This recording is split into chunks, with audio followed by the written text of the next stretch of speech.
All right, welcome back to the Evangelization Culture Show. I'm Matt Nelson here with Jared Zimmer, and today we've got a very special interview. We've got Jared sitting down in conversation with Dave Rubin. And Jared, Dave is somebody who, if I would have asked you, who would be somebody, if you could have anybody on the show to interview, whether it be for this Evangelization and Culture Show or the Evangelization and Culture Journal, whatever it may be. But if you could interview anybody, who would you have? And I have a feeling that Dave would be somebody who would probably come up among the names. Oh, yeah. Probably easy top five. Yeah. I mean, it was just a kind of a dream interview to be able to chat with him. I've been a fan of his work really since he started on YouTube. I mean, I started just watching his discussions, and now he's grown to over 1 million subscribers on YouTube. And I see him as a person who represents the best of liberal values, classical liberal values, which has the ability to sit across from someone and share ideas without tying the idea to the individual. And I think in the modern culture, especially in our social media culture, we have this tendency to tie ideas to individuals. And we go through that in the interview of how, especially when you look at even some recent history within the next 100 to 200 years of the past, it's a very dangerous thing that can happen to people. And so I see him, I continue to say this, but I call him an icon of civility. He's somebody who, he doesn't agree with some of the people that he sits across from, yet he's willing to bring them in, have a nice civil conversation. And I think we've lost some of that. You know, I hear stories all the time about how politics have ripped families apart. I mean, that's something that you should be able to sit around Thanksgiving and share ideas and throw potatoes at each other and still love each other. Like, that should still be, and it has been a normal thing for a long time, but we've become kind of this outrage, what people call outrage culture. And so I was just, whenever we thought of the upcoming journal issue on the digital age, I was like, the guy I want to talk to about this is Dave Rubin, And included in those people who he has sat across the table from, whether virtually or in real space and time, as far as people who he would disagree with on certain key issues, Jared Zimmer is one of them. And yet he was willing to take the time to have a conversation and be that icon of civility, as were you in the interview. And so it's a great opportunity for people, I think, to see two people who can certainly find disagreement on some of life's big issues, but at the same time can find an incredible amount of things on which you can meet and be unified in. And you guys show that in the interview, which is just fantastic. So I think we should just jump right into the interview. Let's do it. All right, let's go to it. All right. Well, Mr. Rubin, it's great to connect with you. And I'm really looking forward to this conversation. I've been a big fan of yours, actually, for quite some time.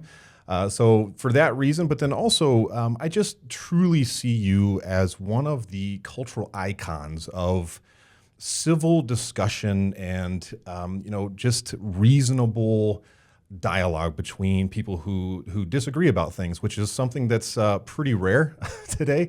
And I think especially in the popular culture, you've done such incredible work being able to bridge two different ideologies and being able to discuss things. So thank you again for taking some time to chat with us. Yeah, it's my pleasure. And thank you for the kind words. And yeah, I guess that somehow in an age of unreason, having a little bit of reason seems to go a long way, because in many respects, I don't think that if we lived in, let's say, more sane times, that what I do would be as needed. But I just saw something wrong with the world about 5 years ago, and I started saying what I think, and then I started bringing in interesting people, such as Bishop Aaron, to come on my show and talk about issues. And the truth is, I don't think most people mind disagreeing with other people. I think most people actually like it. We've somehow been tricked through social media, through outrage culture, through Hollywood, through our political system, the whole thing. We've somehow been tricked into thinking that we have to hate each other all the time, that we always have to win every argument, that if you disagree with someone's ideas, you automatically hate them as a person. These are things that I just don't subscribe to. So every week I just try to talk to interesting people and hopefully learn a little something from them and grow as a person. And that's why I dig what I do, truly. Yeah. And it shows such a great example of being able to realize that there's a difference between the person and their ideas. that the two are not necessarily always associated, and to tie them oftentimes can become dangerous, as you said, It's hugely dangerous. I would say it's actually the most dangerous meme that's out there right now. You have to be able to criticize ideas. Now, think about it. A religion is a set of ideas, regardless of what religion it is. A political platform is a set of ideas, regardless whether it's left, right, Democrat, or Republican. You have to be able to criticize any set of ideas. But what you don't want to do is be bigoted towards people. So someone may say, I'm a Democrat. Now, you may not subscribe to all of the ideas of the Democratic platform, but you don't want to be bigoted towards that person. You want to hopefully be able to explain yourself, hear their ideas. And what you really want in a pluralistic free society is the ability to have an exchange so that you may learn something, they may learn something. In most cases, you want to bring them closer to your side. But if you immediately say, someone disagrees with me, they're a bigot or a racist or a homophobe or anything else, well, then this incredible experiment that is America, and by the way, it's only an experiment. That's all it is. Is it possible for 300 plus million people to live together from all parts of the world, from every walk of life? We may find out that it's not possible if we can't get through this thing that's happening right now. Yeah. In fact, in one of your recent interviews with Ravi Zacharias, I loved the way you guys were discussing the fact that ideas are not equal. People are equal. They deserve equal dignity, equal respect, equal charity. But ideas can be wrestled with. That within the marketplace of ideas, it's kind of free reign to go back and forth as long as that charity and respect flows into it. Well, you have to be able to criticize ideas, and not all ideas are equal. There are bad ideas. Genocide is a bad idea. Ethnic cleansing is a bad idea. I would argue that socialism is a bad idea.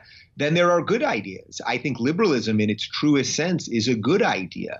I think capitalism is a good idea. There are ideas that help human flourishing, and there are ideas that squash human flourishing. But imagine if we had a certain set of ideas that you could never criticize. You would endlessly empower those ideas to control your life. So whenever someone says to you, well, we can't criticize this or don't talk about that, that is a very, very dangerous place to be. And usually when it happens, it's talking about a set of ideas that wouldn't be that hospitable to anyone else. So we have to be really careful about that. And we have to make sure that we're always fighting, regardless of whether you're a liberal or a conservative. What you want to be fighting for is individual freedom. What you want to be fighting for is you as a person being able to use the capacity of your own mind to decide what's best in your life for you. And I believe that if you do that, that the ripples through that of how you will affect your spouse, your children, your family, your community, et cetera, will expand freedom as much as possible. Now, some people believe it's a top-down situation. I believe it's bottom-up, that it starts with the individual. I think, unfortunately, right now we have a lot of collectivist ideas, mainly around socialism, that really want to give all the power to the state, sort of a central power, and have them work everything down. I don't believe that that can work, and I think it's actually a recipe for disaster. But we have to be able to talk about that, because if I'm wrong, well, we got to be able to talk about that too. That's right. Yeah, and so to kind of, I guess, switch gears a little bit, in large part of this discussion, I really wanted to talk about you, about, your classical liberalism, your kind of rise to becoming a cultural influencer. Now you have over 1 million subscribers on YouTube. You're traveling around the world speaking on your own platform, as well as with guys like Jordan Peterson, et cetera. What was the process that you went through to get to a point where you're now literally reaching millions, kind of internally? What was the process because I know originally you were a comedian and you were into a more liberal progressive camp, and that's changed over time. So what was some of the processes that occurred? Yeah, well, I'm a true New Yorker. I was born in Brooklyn. I grew up in Long Island. I went to college in upstate New York at SUNY Binghamton, and I lived in Manhattan most of my life. And then about 6 years ago, February 2013, I moved to Los Angeles. So it's funny, I've only lived in New York and for most of my adulthood in Manhattan. And now I live in Los Angeles. And it's kind of funny because most of the people who seem to hear my message live in the middle of the country and are not necessarily the people on the coasts, which is a sort of strange juxtaposition that my life has manifested, I suppose.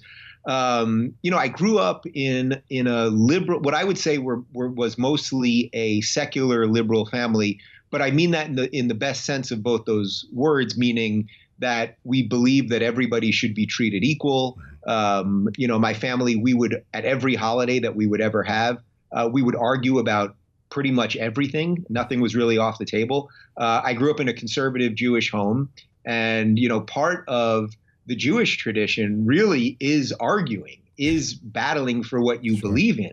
And I think that was instilled in me in a very young age. There's a joke, if you've got 3 Jews at a table, you've got 4 opinions. And that concept really struck with me very young, because I remember when I was really 8 or 9 years old, there was, like, I'm sure at your family and at almost everyone's family, at the big holidays, there's a kids table and the adult table, because you usually can't fit everybody in the same room. And I remember I always wanted to be at the adult table because they were battling everything out, and sometimes it would get very heated. And then, dessert and coffee would be served and everybody was fine. We didn't have massive blowouts. And I think that is so within the American tradition. Then I went to SUNY Binghamton for college. I was a political science major, and started doing stand-up right after college. So this is May of '98. And I did stand-up in New York for about 12 or 13 years with all the successes and failures of that. And I worked very hard, spent 6 nights a week, often 2 hours a night, handing out tickets in Times Square just so I could get stage time, and worked all the odd jobs and the struggling life of an artist. And I did that whole thing. Eventually, I had a show on Sirius XM where we were doing mostly pop culture stuff. I really wanted to do political stuff. And then finally, about 6 years ago, I got an opportunity to do a show with the Young Turks, which is a pretty far left progressive network here in Los Angeles. And I was there for about a year and a half. And it was there when I was really embedded in leftism, really, not liberalism, but leftism and progressivism. And that's really where I had my political awakening. And when I started speaking up, when I started saying, these lefties that claim they're liberals, they don't seem to be liberals. They don't ever act liberal. They shout everybody down. They call everybody who disagrees with them a bigot. They're for deplatforming people and destroying people's livelihoods, and a series of sort of crazy things. And I started just saying that. And then suddenly, this is around now, probably the fall of 2015 is where it really started taking off, when I started doing an interview show. And suddenly there were literally thousands, if not millions, of people all over the world who were thinking the exact same thing, and they were just waiting for somebody to say it. Yeah. So really all I did was make that move that I think most people have to make in their life. Are you going to live your life never saying what you think and endlessly letting other people encroach on your freedom? Or are you going to somehow find it within yourself to say what you think? I don't know how I did, but I'm glad that I did. And I'm glad that I've had, whatever effect I've had to help people wake up. Yeah, and some of those principles of classical liberalism that you are so in tune with, maybe you could explain what are some of those principles that you really hold firm, and perhaps was it those classical liberal ideas that made you recognize this kind of leftism or the progressivism from the Young Turks, et cetera, moving forward? Sure. So it's an interesting question because, most people that live in free Western societies, I personally believe are classical liberals. Classical liberalism at its core is about the individual. So you should have individual rights. You as a person, Jared, who I'm talking to right now, and anyone listening or watching to this, you should have equal rights under the law. It is irrelevant what your skin color is, what your religion is, what your sexuality is, what your gender is. Any of these things are actually irrelevant because we have individual rights that ignore all of those things, unalienable rights that cannot be assailed. That's the most important thing, individual rights. Beyond that, you want a light touch of government. So you don't want that much government to get in the way of how you live your life, and this is where there's the slight difference from libertarianism, because a lot of people say to me, Dave, you just sound like a libertarian. A true libertarian, we could endlessly debate all day long how little government there is. Sure. If you go to a libertarian conference, they'll debate for an hour whether we should have driver's licenses. Now, I think that's actually an interesting philosophical debate to have. But I believe that a classical liberal is sort of more of a realpolitik version of a libertarian. You say, I want individual freedom as much as possible. I want the light touch of government. I want free markets. I believe in competition. And then I also acknowledge that on the margins, to keep the machine going, you need some unifying force. And unfortunately, that kind of has to be the government. And so you want every now and again, you want some touch of government, mostly to protect property rights and to protect the borders and make sure we're not killing each other and stealing each other. And unfortunately, what's happened is the state has just grown and grown and grown and grown. And people don't even realize that now the state does a million things that it's not even supposed to do. So I'm for states' rights. I believe that what you do in your local community is the most important thing. I think one of the most dangerous things that we have right now is this idea that that the office of the presidency, which is just one of the three branches of government, it's just the executive branch, which is just supposed to sign bills into law. It's not supposed to write bills, right? Congress is supposed to write bills.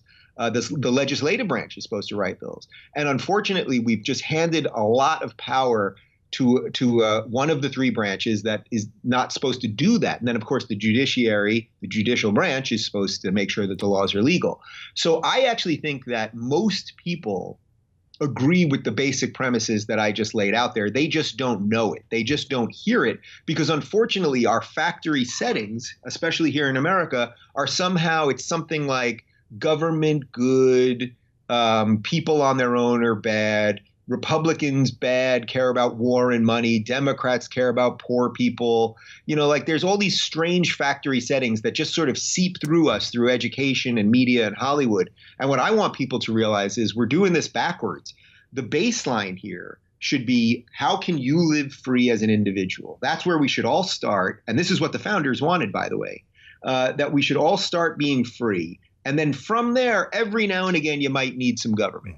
But instead we start with a lot of government and then we always figure out more government. So we're doing it backwards. And I want that thing to be flipped. And I think a lot of people are open to that message. Yeah. And one of the principles it seems you operate on very well is the priority of dialogue between individuals. I do think that's a classically liberal approach to all of this. And so is that something that you consciously went to going into your interview show, that you really want a dialogue to be sort of a main point with all of this? Well, it's kind of funny because, as I said, I grew up around people that were talking a lot, arguing a lot, agreeing to disagree, all sorts of stuff like that. I think what really happened that got me on the idea of long form conversation was that, 5 or 6 years ago, everything on the internet was getting smaller. We had Vine videos for 6 seconds. We had Snapchat. Now we have TikTok. I'm not even sure what that is. There's an endless amount of apps that were just making our attention spans shorter and shorter and shorter and shorter. And I thought, I like old school interviews. I grew up watching Larry King, who's now my friend and mentor. And I think the greatest interviewer of all time. And I loved watching Larry. It never seemed like he had an agenda. He would sit down with people and you never knew where the conversation was going to go. I always loved the fact that he didn't seem to look at his note cards that often. You could see them on the desk, but he very rarely looked. Now, maybe a little bit of that was a little bit of clever editing, but I mean, I know Larry well now and I know how he interviews. It was very little of that, if any.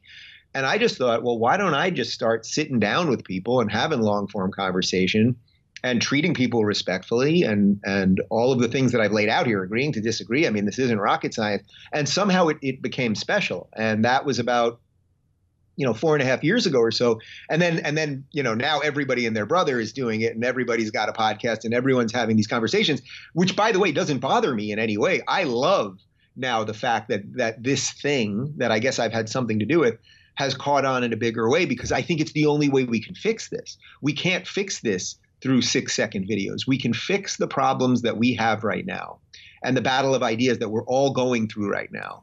We can fix it through conversation. And by the way, right now where it feels like everything's up in the air and it feels like, that the chessboard is everywhere and the pieces are all over the place. Well, that's pretty fertile ground for some new ideas. Now, the hope is that we're gonna water some good ideas and weed out the bad ones. And that's the challenge that's on all of us. Yeah.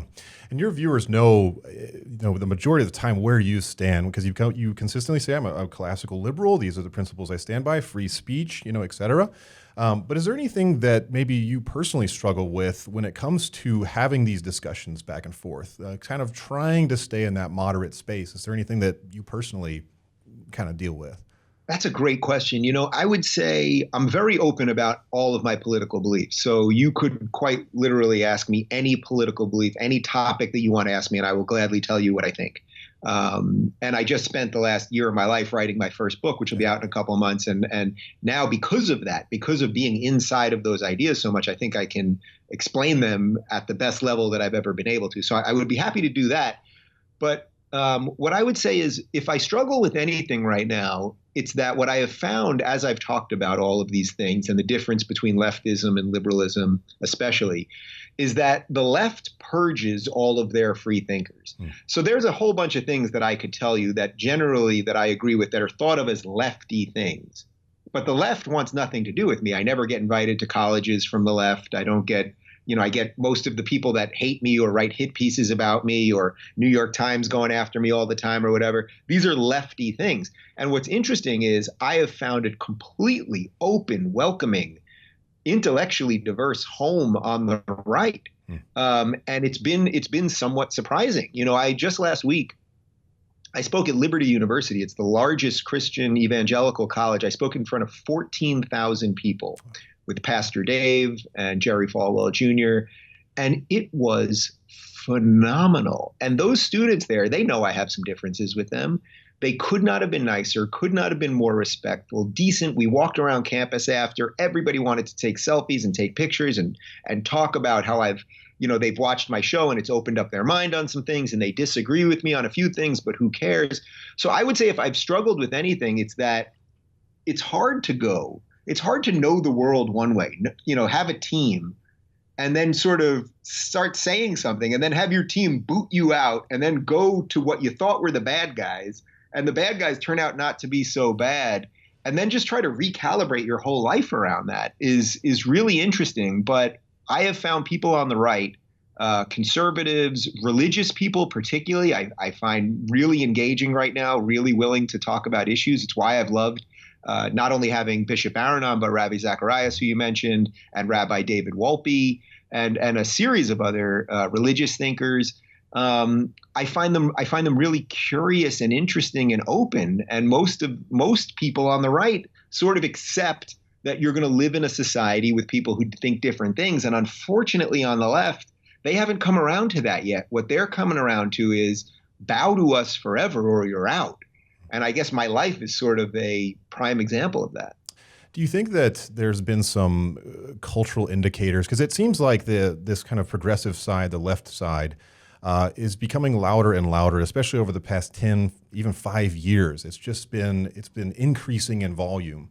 What is it about, say, the past decade that has sort of opened the floodgates to this problem? Yeah, there's a couple things at work here. My friend Peter Boghossian, you'll find this very interesting. So Pete, he's been on my show a few times. He's an atheist thinker, and he wrote a book called A Manual for Creating Atheists. Okay, he wrote this about 6 or 7 years ago. And so obviously, someone from a faith community is going to have a lot of differences of opinion on the big existential stuff with him. But when it comes to identity politics and leftism, this is a guy who's a lifelong liberal like me. He calls leftism now, he calls it a secular religion, except that there is no redemption narrative. Most religions have some sort of redemption narrative. You are allowed to have sinned, and then there is a way to become a better person. And unfortunately, what modern leftism has become is, first off, you're usually born guilty in it, by the way, because what do they hate more than anything else? They hate straight, white, particularly Christian men. You are born guilty, so you have original sin, and unless you bow all the time and just agree with them all the time, then you're an apostate and they will gladly destroy you. So he calls it a secular religion, and I think that's a really interesting thing that a guy who's creating, a book called Manual for Creating Atheists is now having wonderful, much like I am, having wonderful conversations with people from the faith community and being completely purged out by his own people. So I think there's several reasons this has all happened. I think it's also partly it's sort of secularism on steroids in a weird way. I live a basically secular life. I'm proud to have been born into a Jewish family, and I have all of the traditions of that. And I celebrate most of the holidays. And it was Yom Kippur, which is the holiest day in Judaism, just a month or so ago. And it was actually held at a church here in Los Angeles, and Dennis Prager, who I'm sure you're well aware of, conservative radio host, he led the service, and it was very moving and important to me. But I think what's happening is that secularism, when it's not tethered to anything but how we feel about everything, well, in that situation, well, how you feel will always be changing, and it leaves us with nothing to hold on to. And this has been a real place where I've had to shift my thinking. And I also think that a lot of it has to do with touring with Jordan Peterson for a year, because, he talked about the importance of these biblical stories and these eternal truths. And in many ways, the documents, the man-made documents that I hold dearest, the Constitution and the Declaration of Independence, and especially the Bill of Rights, the founders did something truly, truly, truly brilliant. They said these were God-given rights, meaning you are born free. The state did not make you free. The state can take away your rights, but it didn't make you free. And they found these truths to be self-evident. It is true in and of itself that we are free. These are beautiful things. And by the way, at the same time, even though they said they are God-given rights that we have, they were also making sure that you would be free from religion, right, if you wanted to be free from religion. So we have the correct roadmap here. And it is a precious, precious roadmap that I hope we don't throw out in the name of pure sort of rampant secularism. But we see that, as Douglas Murray, who I've had on my show a few times, who's a great British conservative thinker, says, we're suddenly debating things that we know the argument is over. We know there are two genders. That doesn't mean you should be mean or disrespectful to a trans person. Of course, I believe in the individual. I would want anyone, if someone felt a certain way about themselves, I would want them to be treated with the same respect and certainly under the same laws as anybody else. But you also can't tell me that there are more than two genders. You can identify however you want, but I mean, in terms of biology, but suddenly we're debating all of these things. And I think that sort of, in a weird way, is the end of secularism. And that's why the people that I think are making the most sense right now generally have some sort of belief in something. I don't think any particular religion, let's say, has like the greatest handle on the truth right now necessarily. But I think people of faith are seemingly right now really the only people that seem to be able to withstand this thing that's coming from the left. And of course, I don't mean that exclusively. I have wonderful friends who are atheists. Sam Harris, who's been on my show many times, is a deeply moral, decent, good person. And I think there are many people like that at the micro level. But the question is, can you organize a society around something like that? And I just don't think so anymore. Yeah, that's interesting. Well, with that, I mean, through these discussions and all the interviews you've done, is there anything particularly that you have definitely changed your mind on through these discussions? Well, I think what I just described to you, sort of understanding that there has to be a bedrock belief that is outside of us to organize a society, that's a pretty big one, right? Like that's pretty big right there. In terms of policy or something like that, getting away from sort of the big existential issues, although I'm happy to continue discussing those. In terms of policy, I would say I've shifted right economically, in that I believe that you should be able to keep as much of the money that you earn as possible. And that if you want to donate it, if you want to donate your time, if you want to volunteer or any of these things, it's on you. But we have a really bad habit right now of thinking that the government is supposed to do everything. So let's just keep giving it more money, as if it ever acts efficiently, as if government programs actually ever help people. I mean, there's so much evidence that these things don't work. But if you don't really want to think about it, if you just want to do what's easy, well, the answer is, all right, just give them taxes and give them money and they'll fix it. And I don't think that's how these things work. I think things work starting at that individual level that I spoke about earlier. So with that in mind, as I got more successful, and right now I'm in my studio, which is in my garage in my home. We shot a show this morning. I have about 6 full-timers and a couple part-timers. I've shifted economically right, because I've realized as a small business owner, if I can keep more of my money, I can hire more people. I pay 100% of all of my employees' health insurance and their dependents. I'm more than happy to do that. And we treat our employees right. But the more that the government takes from me as sort of the engine of this thing, the less I can do for other people, and then the less they can do for their families. So I've shifted economically right. But I think the previous statement about the sort of bedrock existential view that you have to have of the world, that there is something outside of yourself. I would say that's probably the most important. I don't know what could possibly be more important than that, actually. Yeah. Well, we've talked a lot about the culture particularly, but what about, we both kind of operate in this digital space. You obviously on a million follower level. Take me out, man. But I love competition. See, I don't even view anything as competition. It's like, if I found out that at the end of this, when you guys post this, it's like, whoa, that got, 5 times more views than my show got that week. Well, I would view it as, I have to do better work or something like that. But I also I think there is plenty of people listening to all of this stuff. And it's like, if there are more voices out there making more sense, if one day it's like, 5 years from now, my team pulls me in the room and they're like, Dave, there's so many good shows out there. And it seems like we've lost some steam here, but things seem to be getting better. And it has a little something with what you did here. I will gladly disappear. I really mean that, and I'll figure out. I wanted to be in the NBA when this started. I'm probably a little too old for that now, but I'll find something else to do. Yeah. But I don't sense that these problems are going anywhere, so I'm probably sticking around. Yeah. There's definitely plenty of discussion to be had, and that's what we're trying to do at Word on Fire as well, is to try to inculcate some civility, into discussion and into the national discussion, et cetera.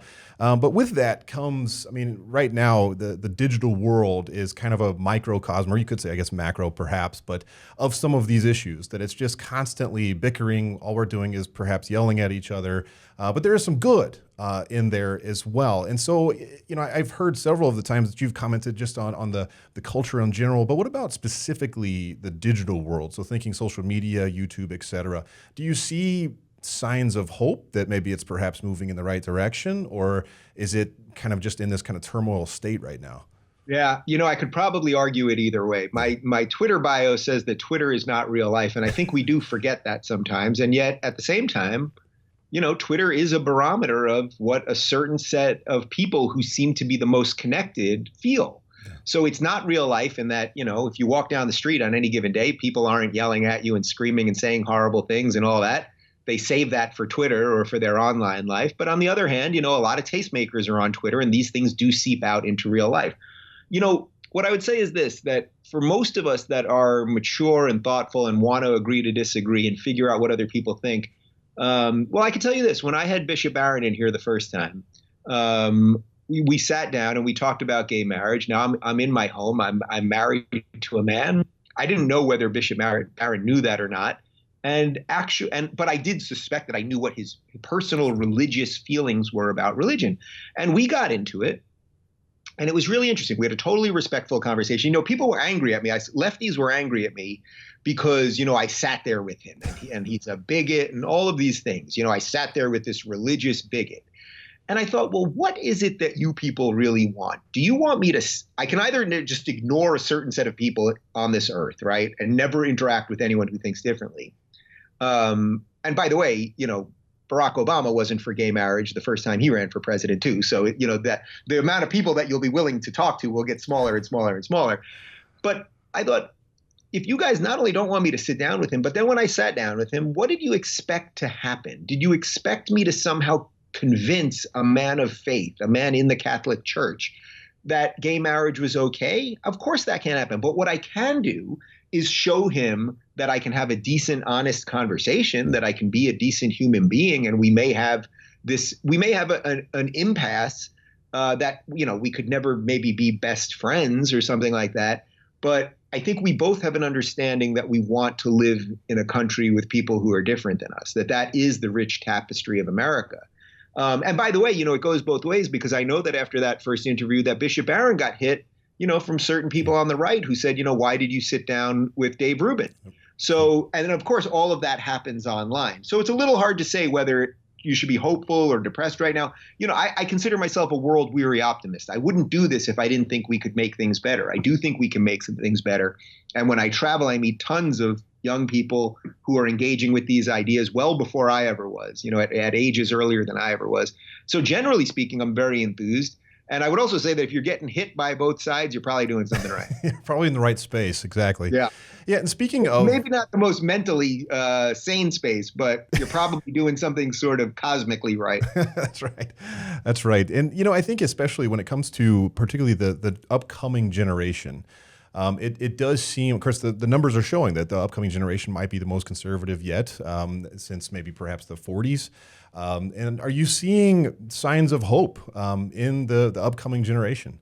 Well, what I hope is that, yes. So first off, your premise there is right. There's a lot of studies about this, that the Zoomers, what they're calling them, the ones that are sort of after the millennials, because the millennials sort of went so crazy lefty and woke and obsessed with identity politics and collectivism and socialism, that the ones behind them, the ones who are now, like 13, are now suddenly becoming really conservative. Now, as a general rule, because my feelings about the left, I think that's basically good. But what I would prefer to see is that it's not that they would be conservative per se, but they would be liberal in the truest sense. They would be conservative in that they were conserving liberalism, conserving the rights of the individual, conserving the ability to agree to disagree, conserving the First Amendment especially, but really all of the man-made laws that I have literally in my control room right over here on the wall of the Constitution and the Declaration of Independence. And so there's a certain conservatism that I wouldn't want to come back to. You know what I mean?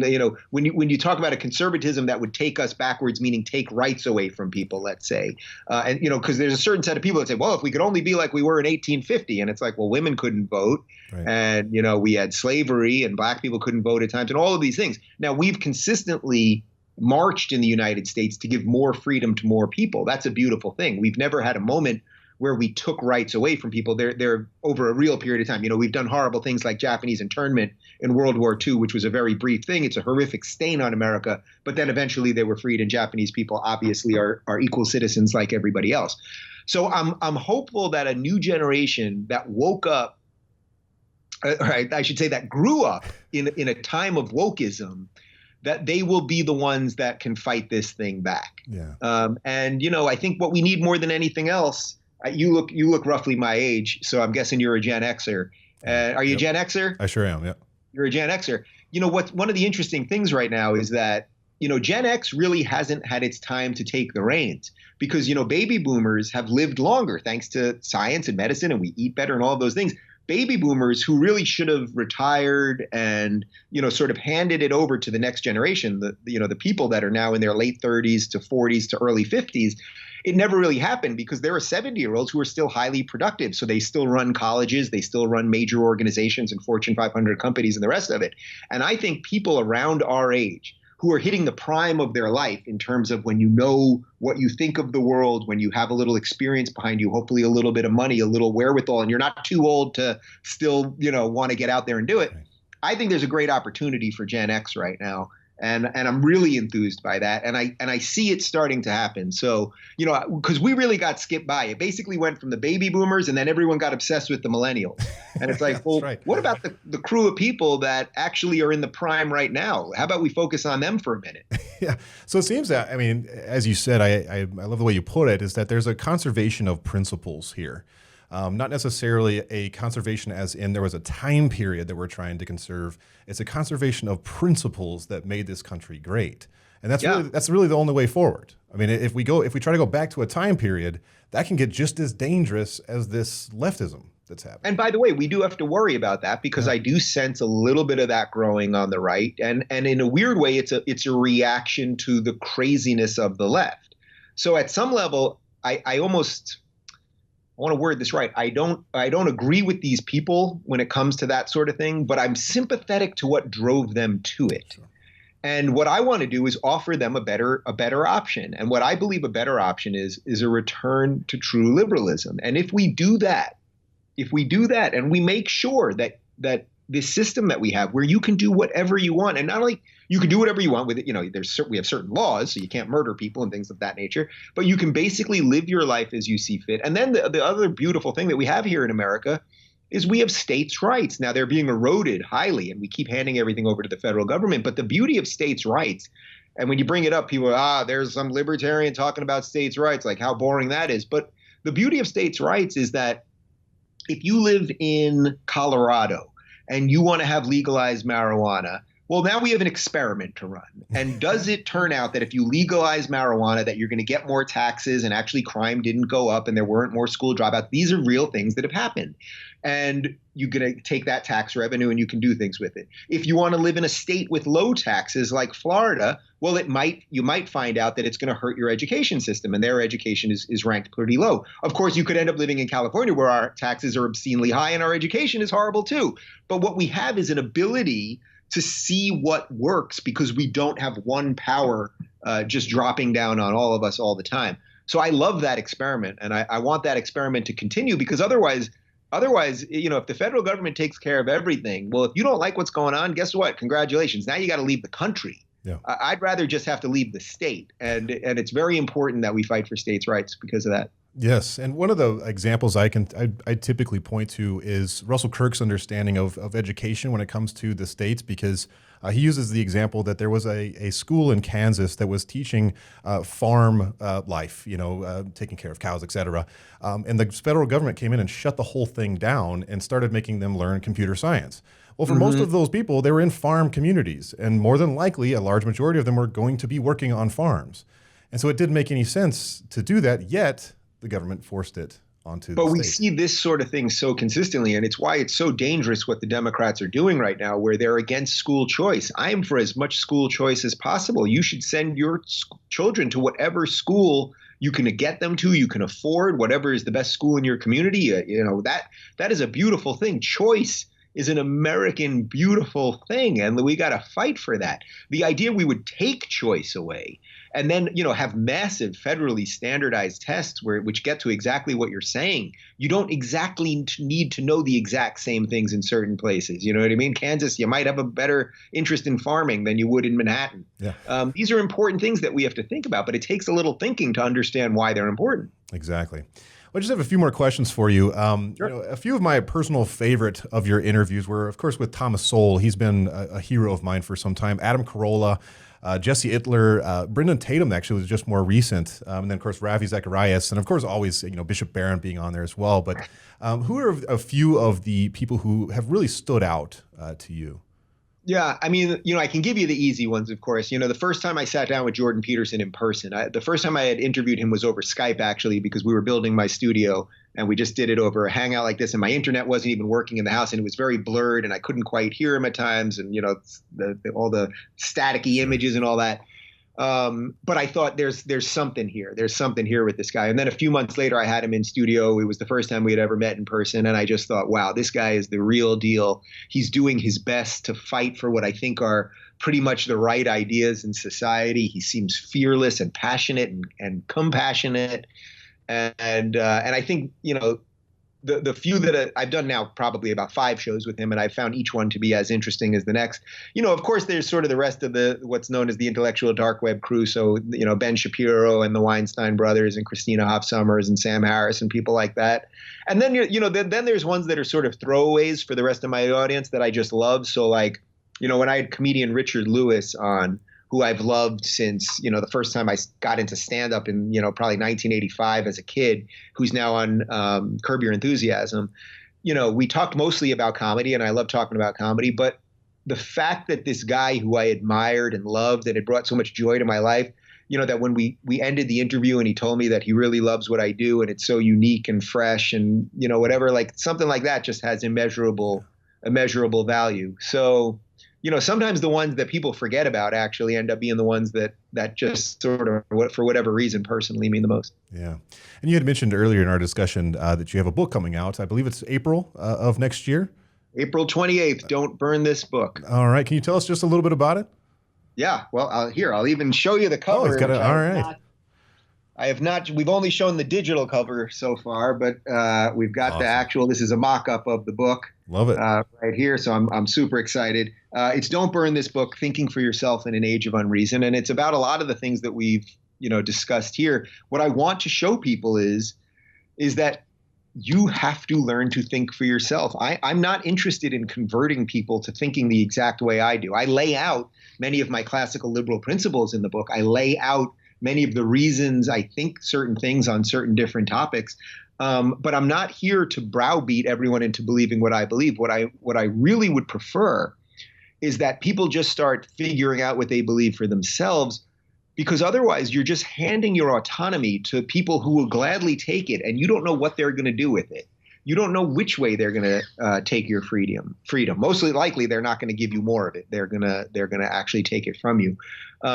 So I lay out my classical liberal principles. I talk about a little bit about my past, but I also talk about the idea that the obsession with politics now is also a danger. I love politics.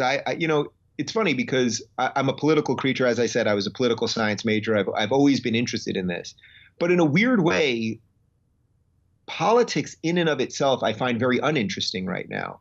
We can talk about it. We could debate this or that, or what's happening with, the impeachment hearings or something like that. That doesn't seem that very interesting to me. It seems like just sort of a 24-hour machine that's running over and over and over. I'm interested in the ideas behind that. So I also try to give people, some tools to not totally have their whole lives defined by this, because there are more important things out there. That's fantastic. Well, we love books here, so. One of the very good, very good. So all of our viewers need to pick up your book for sure. And just one last question that we typically ask all of our people we're interviewing: what are some of your favorite books? Like, what would you recommend that people read? That's a great question. So it's funny. I could look right here on my set. I'll even turn my computer for a moment. My set is filled with so many of the great books of the thinkers that I've had here. So of course, 12 Rules for Life by Jordan Peterson. And I've got here, I'll give a shout out to your man, Thomas Sowell. So I've got Discrimination and Disparities over there. I would say, one book that's not on this set, because unfortunately I never got to interview him because he passed away before I was born. But Carl Sagan, who was, the great science communicator. And actually, I think Bishop Barron referenced him in our interview, which I thought was interesting, because it's always nice when someone of faith references someone of science, or when someone of science references someone of faith. And I don't think these things are mutually exclusive, and I don't think they're necessarily at odds with each other. But Carl Sagan, his last book was a book called Billions and Billions. And actually, he passed away before he finished it. So his wife, Anne Druyan, who was also a professor at Cornell University, she had to finish the book for him. And Carl Sagan, for the people watching or listening to this that don't know, he was an incredible science communicator for decades. So he was sort of Neil deGrasse Tyson before Neil deGrasse Tyson, and he used to go on the Tonight Show with Johnny Carson all the time. And Johnny would ask him about the stars, and Johnny would eventually do this impression that Carl Sagan would say billions and billions of stars. It turns out that Carl Sagan actually never said the phrase, and that's why he called the book Billions and Billions. But he knew he was coming to the end of his life, unfortunately, and he lays out some of the basic principles that he thinks can help us get through our technological adolescence and to fight all of our nature to destroy each other and the rest of it. And the one thing I'll add, that was the reason that I got into Carl Sagan, was because I saw the movie Contact in 1997, which you may remember, with Jodie Foster. Yeah. And it's a wonderful movie that actually is about a lot of the things that I talk about on the show, and that I think you guys talk about belief and about secularism, and about where the touch points are and where the separations are. So Carl Sagan sort of woke me up to a lot of the things that I believe in. Wow. And then just one last question. Sure. So for our listeners, for our viewers, what would be some final advice to take this kind of fighting what we kind of call the culture of contempt, as you said, kind of thinking again in an age of unreason, or having civility again? What would be your last piece of advice for us? Look, there's a lot of bad actors out there. There's a lot of people screaming. There's a lot of people trying to destroy people, get people fired, turn the outrage mob on them, instigate cancel culture and the rest of it. To be better than them, you don't have to be that great. I'm not that great all the time. I make mistakes just like everybody else. Sometimes on Twitter, I'll end up in a nonsensical Twitter fight, and I'll say, what did I just do with the last half hour of my life? I think at the very minimum, if you're just a little bit better than the people who wouldn't afford you that comfort, I think that you can accomplish great things. I think that, partly what happened was, I think that the progressives thought if they just yelled all the time and were morally outraged all the time, that could attract a lot of people. And I think it worked for a couple of years. And then once people started seeing beneath that, they saw that it wasn't very dense. It wasn't very full of ideas. And I think that actually, if you calmly explain yourself, if you agree to disagree, if you turn the cheek every now and again, it doesn't mean be a pushover. And it doesn't mean be endlessly abused by somebody or anything like that. But if you put yourself in someone else's shoes, if you try to understand that you're not the king of the world, if you try to understand, I would say this is a big one. If you try to understand that man can't solve all of our problems, that we cannot do it, that sort of is what's happening right now. There's a certain set of people that think if we could only give the government enough power, it could create some utopian society where we would all behave properly and think properly and all of those things. I don't believe that's possible. What I do believe is that will lead us to dystopia. And usually the people throughout history that have bought into those ideas of socialism, you got to kill a lot of people along the way. If you're a Marvel guy, I mean, Thanos had to wipe out half the universe to get peace, right? I mean, there's a really interesting metaphor there. That's what the guy had to do. He said, I'm willing to do what no one else will do for peace. I'm going to have to just kill half the universe. That's a problem. And we have to be able to remember that if you live in America or in most Western societies, but particularly in America, if you live in America in 2019, you're living in the freest place in the history of the world. Don't be afraid to exercise that freedom. Think about what your grandparents probably had to live through, or your great-grandparents, or wherever the people before you came from, what they had to do to get to this promised land. And if you think about that and then you go, whoa, I'm living here now and I'm afraid to say what I think, living on the backs of people who had nothing and came here only with a dream, I think you can be a little more appreciative for what you got. And I think that that's all good. And that's the beginning of how do you start fighting for what you believe in. That's fantastic advice, man. Well, if you can believe it, it's been about 50 minutes. So, Jeez, I talk a lot, man. It's been great, man. This has been an absolutely phenomenal conversation. And I just want to reiterate, thank you so much for what you do. Again, you're just an icon of civility for the culture right now. And we just totally appreciate it, man. I'm trying. I make some mistakes along the way and just keep doing what you guys are doing. And I look forward to having Bishop Barron back on the show and just continuing these conversations. I mean, that it's the only way out, as I said earlier. Absolutely. It really is. And hopefully, if we fix things, then this won't be that special and that'll be fine too. All right. Well, again, thank you for your time. And if you ever need anything from us, we're happy to help. Thanks, Jared. I appreciate it. All right. Have a great day. All right, and so that was Jared's interview with Dave Rubin, which was fantastic, and lots of points there that we could talk about. One thing I wanted to bring up right away, which stood out to me when I first watched this interview, was how Dave just kind of has a way of putting it simply that what he's interested in is not necessarily sitting down with people who are going to agree on everything that he believes, but ultimately to sit down and discuss ideas with people. I think that's a really good way of putting it, how, 2 or 3 or more can come together and realize you're going to disagree on things. But instead of just butting heads, finding a way to charitably, clearly, and firmly, passionately discuss your stances on things, but try to creatively find also new ways of coming together in agreement. I thought he had a good way of putting it. Yeah, and I think it just reminded me a lot of, John Henry Newman. Of course, I think we bring up him literally every single episode, but he would talk about this idea of the marketplace of ideas. Yeah. Russell Kirk would say the same thing, that, within the arena of ideas, you can wrestle with them. You can go back and forth. And the nice thing about that is it respects a few things. One is the dignity of the human person. So it actually allows that individual to express their opinion, but then it also is the reality of reason itself, that logic is something to be respected. So when you're talking about the marketplace of ideas, when you break from logical rules, well, now you're not playing the game anymore. So it allows for logic and the dignity of the human person to thrive, so it allows for, free speech, these other aspects. But it means that if you're going to get into that marketplace, be prepared to present what you truly believe and do it in a logical, rational manner. Yeah. And I think that what he does is very well shows how in that marketplace of ideas, even though we can never truly detach ourselves from emotions and the other aspects of our life, in that marketplace of ideas, you have to allow rational thinking to be the thing that governs the conversation. And so then it's also respect for truth, that because it's rational, eventually truth will rise to the top. Yeah, that's exactly what I was going to say, is that you don't just toss ideas back and forth for the sake of having a good time. You don't just talk around an idea and unpack the idea and sort of play with it, as it were, just for fun. You're in search of something when you discuss ideas with other people, and that's truth.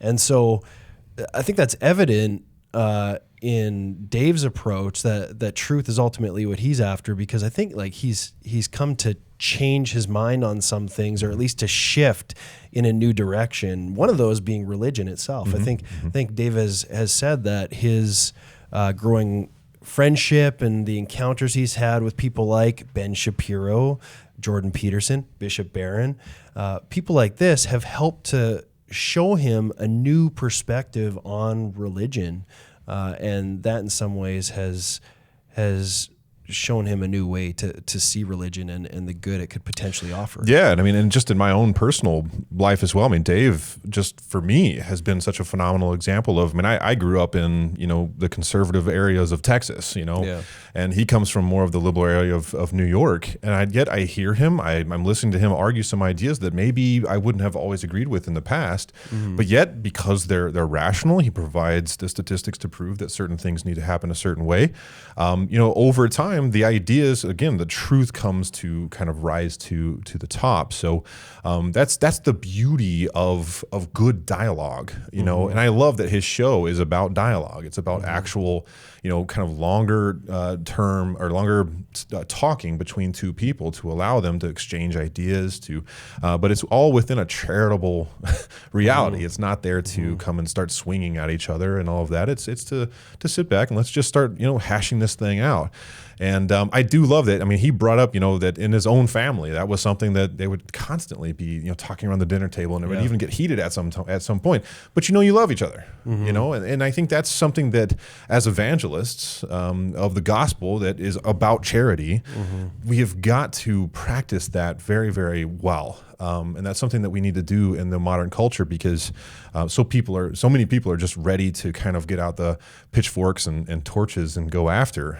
We kind of see, and he mentions it in the interview, that there's this kind of loud, small amount on both the right and the left that are very, very loud, and they're ready with pitchforks and torches. But as he said, yet most people operate kind of in this just charitable love of the other individual, and let's just hash this thing out. Let's talk this thing out. So, again, just another wonderful interview, and I just definitely a highlight of my time here. Yeah, no doubt. No, it was good. I wonder if we live in a bit of a culture that's plagued by confirmation bias.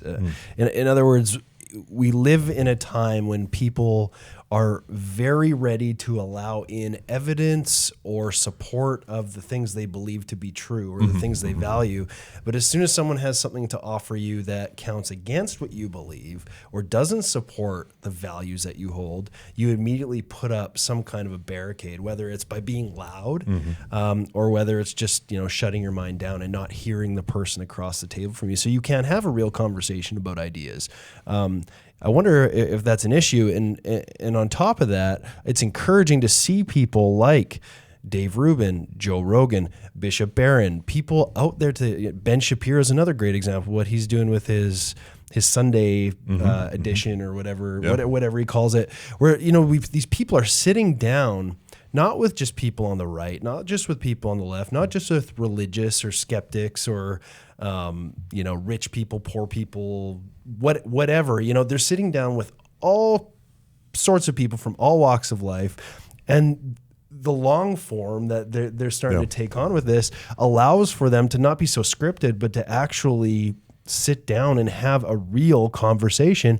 But thanks to the internet, we can watch these conversations. And then I think because this modeling is happening on YouTube and elsewhere, then I think there's just an a good that overflows from that, and we start to do that in our own lives. Yeah, absolutely. And and it's hard too because there are certain things in our life that we're just unbelievably passionate about, that when people start to speak against it, it kind of is a natural reaction to get a little fired up and want to come back. Yeah. But again, I think Dave provides an example, as does, you mentioned Jordan Peterson, these other individuals that are providing an example of being able to be disagreed with without losing their cool, right? Bishop Barron is a prime example of that, of being able to do that.